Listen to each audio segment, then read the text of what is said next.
Hello and a very warm welcome to the programme. I'm Sally Bundock. We start with Ukraine. President Zelensky says that Russia must be held accountable for the massive and deadly bombardment of Ukrainian cities, resulting in what he says is now 41 fatalities, including 3 children.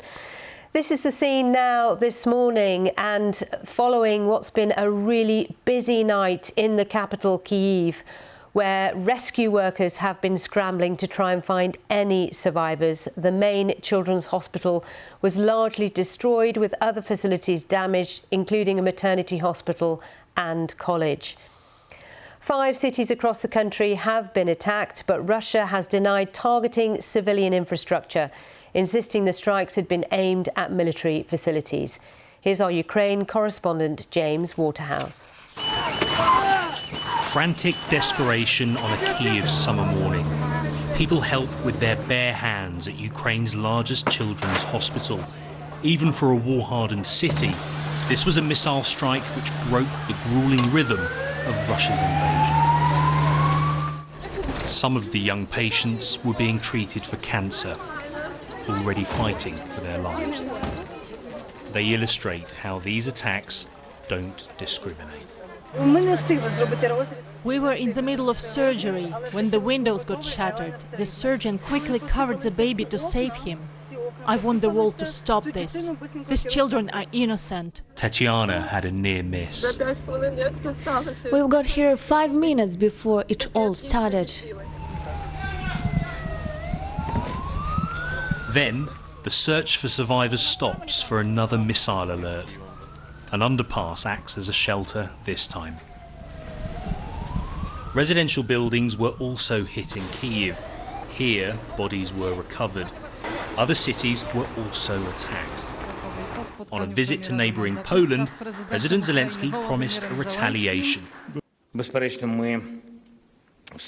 Beyond any doubt, we are going to rebuild everything that these terrorists have destroyed. And beyond any doubt, we are going to respond to these savages from Russia.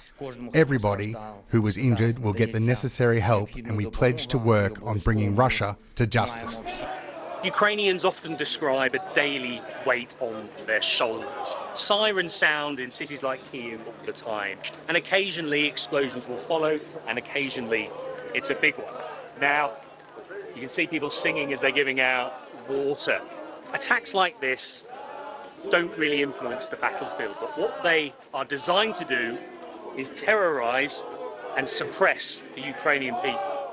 It's not special operation, it's not the war, it's genocide of population in Ukraine. It's right now the whole world see how Russian missiles and kamikaze drones killed Ukrainian citizens. Our peaceful city is right now the children's hospitals will be hitting with from Russian missiles. We don't know exactly the numbers of the people who will be killed and injuries. Right now we're saving people from the rubble of the buildings. For a second time, rescue teams have to find cover because of another air alert. Only on this occasion, they sing the Ukrainian national anthem underground. A dark day for a city still defiant. James Waterhouse, BBC News, Kyiv. Let's go live to Kyiv now and speak to our correspondent there, Abdujalil Abdurasulov. Abdujalil, another extremely difficult day for Kyiv. Tell us what's happening this morning. Indeed. Today it is a day of mourning in Kyiv, and the cleanup operation at the children's hospital and other sites that were hit by Russian missiles continued overnight. Rescue workers tried to clear the debris and remove the concrete blocks to see if any people were remaining under the rubble. We're still waiting for official updates, but last night President Zelensky announced that 37 people were killed and about 170 were injured during the attack on Monday. And he also wrote on social media saying that condolences are not weapons, and Ukraine needs to destroy Russian military aviation in order to prevent such attacks, basically meaning that Kyiv needs long-range weapons to attack Russian soil.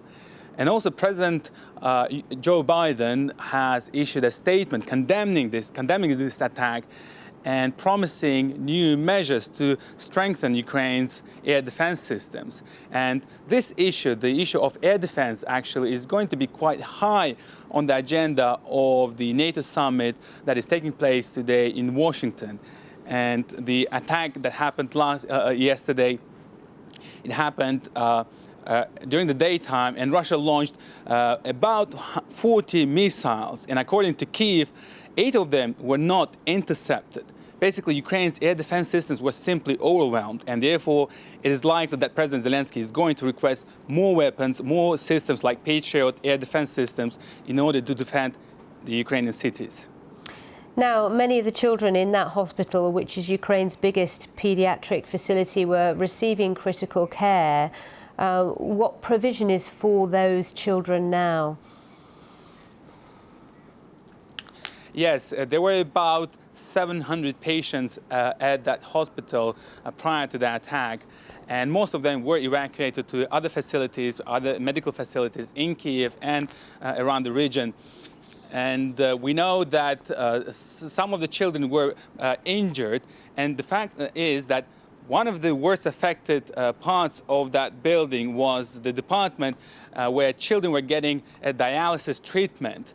And many of those children were simply in the middle of their treatment. Some of them were actually in the surgery room when the attack happened. And we heard doctors and nurses saying that the medical staff had to save not just their own lives, but also the lives of their patients. They had to cover the bodies of those children and try to take them to safety. OK, Abdul-Jalil, thank you for now, our correspondent in Kyiv. Well, the war in Ukraine is going to dominate the talks at this year's NATO summit, which, as you were just hearing there, it kicks off later today in Washington. President Biden will host world leaders in the US Capitol as the military alliance marks its 75th anniversary. Biden has called the alliance the most unified it's ever been. But the rise of the far right in some European countries and the prospect of a second Trump presidency is raising concerns support for the alliance may not last in the coming years, particularly on military aid, which its members send to Ukraine. President Volodymyr Zelensky will be in attendance this year and is expected to stress to NATO allies that more support is needed to strengthen his country's air defences against Russia's assault. Well, for more, here's our defence correspondent, Jonathan Beale, who is in Washington.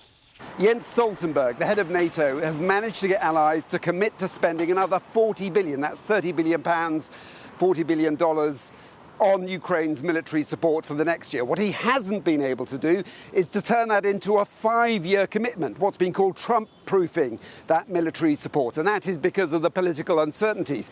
He has strong support from Keir Starmer. This will be his first big test, the British Prime Minister, on the international stage. He's made clear NATO will remain a cornerstone for Britain's security, and he wants to speed up military aid to Ukraine. But the question gnawing in the heads of many leaders here is, while yes, they're expected to show unity on Ukraine, will it be the same next year?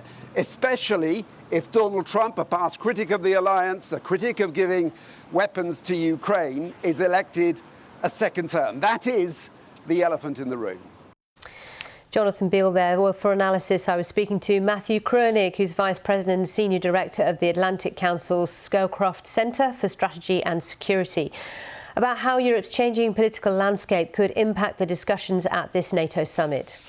A lot of uncertainty with a new government coming to power in the UK, recent elections in France. But again, the alliance is 75 years old. The members are all democracies. We've seen a lot of political change. And I guess I just think the factors bringing the alliance together, the threat from Russia, are strong enough to keep the alliance strong. And so I think the big challenge we're facing are do we have the right defenses to deal with the threat from Russia? China and working with Indo-Pacific partners is going to be another priority for the alliance at the summit, the so-called IP4 Japan, South Korea, Australia, and New Zealand are planning to attend. The plans for Ukraine, there's not the political will right now to give Ukraine immediate invitation for membership, but they are planning a bridge to NATO for Ukraine. And then burden sharing is an issue that's going to be discussed. Again, 23 allies hitting their 2% defense spending target, but others are not quite there. And in fact, some of the estimates I'm seeing suggest that 2% isn't going to be enough for NATO to implement its defense plans. We're probably going to have to look at more like 3 to 4% spending for the allies to get the capabilities the alliance needs.